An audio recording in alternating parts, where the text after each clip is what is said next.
লাদাখ নামটি শুনলেই পর্যটকদের চোখের সামনে ভেসে ওঠে ঘন নীল আকাশের নিচে শুয়ে থাকা ধূসর মালভূমি। সাদা দেয়াল, লাল ছাদের মনাস্টেরি, মেরুন পোশাকের মণ্ডিত মস্তক লামা, ধুলো উড়িয়ে ছুটে যাওয়া সেনাবাহিনীর ট্রাক। সেই লাদাখে রয়েছে অনেক রহস্য। এই রহস্যময় অঞ্চলের নিজের বুকে অনেক অজানা রহস্যের মধ্যে একটি লুকিয়ে আছে লাদাখের দ্রাস বা বাচালিক এলাকায়। কারণ সেই এলাকাতেই বাস করে এক রহস্যময় জাতি, নাম ব্রকপা। ব্রকপারা দাবি করেন তারাই আর্যদের শেষ ও বিশুদ্ধ বংশধর। বাতাসে ভাসে আরও এক চাঞ্চল্যকর তথ্য।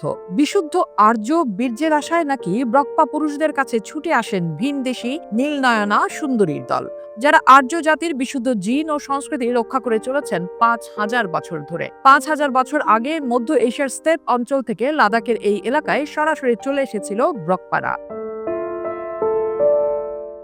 দিল্লি ইউনিভার্সিটির নৃতত্ত্ব বিভাগের অধ্যাপিকা ডক্টর বিনা ভাসিনের গবেষণা বলছে, আর্যদের মধ্যে ব্রকপা উপজাতির লোকের চাহিদায় ইউরোপীয় নারীদের কাছে তুঙ্গে। নারীরা এখানে আসেন এবং গর্ভবতী হতে পছন্দ করেন। এ নিয়ে এখানে একটি ব্যবসাও গড়ে উঠেছে। গর্ভবতী হতে নারীরা টাকা দেন ব্রকপা পুরুষকে, এমনকি আর্য গোত্রের লোকদের সাথে ছবি তুলতেও দিতে হয় টাকা।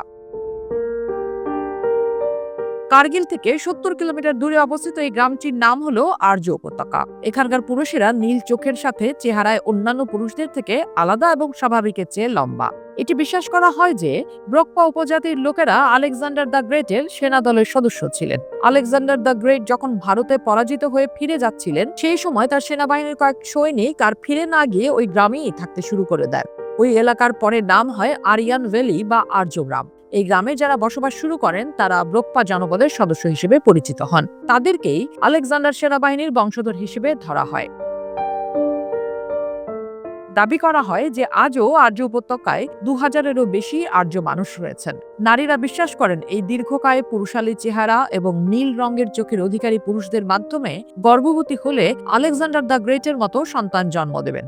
ইউরোপের মহিলারা এরকম সন্তান লাভের আশাতেই ভারতের এই গ্রামে আসেন এবং সেখানে পুরুষদের সহচর্যে এসে গর্ভধারণ করে আবার নিজ দেশে ফিরে যান। ব্রকপা জাতির লোকেরা তাদের পূর্বপুরুষ এবং জিনগত স্বতন্ত্রতা নিয়ে গর্ব করে। তারা শক্তিশালী সামাজিক বিধিনিষেধ এবং নিয়ম ব্যবহার করে তাদের জীবন ও জিনগত স্বতন্ত্রতা সংরক্ষণ করেছে।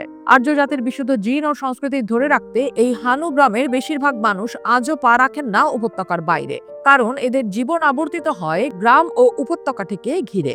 জাতির বিশুদ্ধতা ধরে রাখার জন্য নিজেদের এরা স্বেচ্ছায় বিচ্ছিন্ন করে রেখেছেন হাজার হাজার বছর ধরে। আর্য রক্তের শুদ্ধতা বজায় রাখতে ব্রকপারা কেবলমাত্র নিজেদের জনগোষ্ঠীর মধ্যেই বিয়ে করেন। নারীর তুলনায় পুরুষের সংখ্যা বেশি হওয়ায় এখানে নারীদের মধ্যে বহু বিবাহের রেওয়াজ রয়েছে।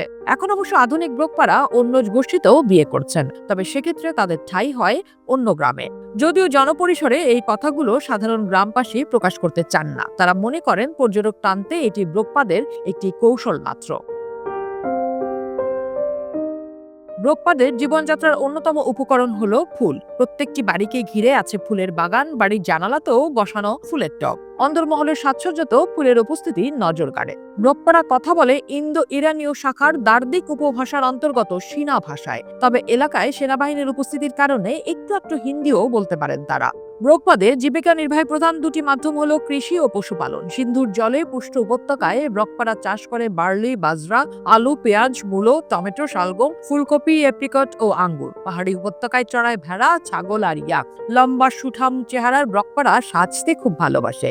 ধাতব অলংকার ও পবিত্র মন্থুথো ফুল এদের সাজগোজের অন্যতম উপকরণ। নারীরা পরেন চকচকে পয়সা গাঁথা ফিরহান, পুরুষেরা পরেন কমরবন্দ দেয়া মেরুন রঙের আলখাল্লা। নারী পুরুষ উভয়ই মাথায় পরেন ফুলের মুকুট।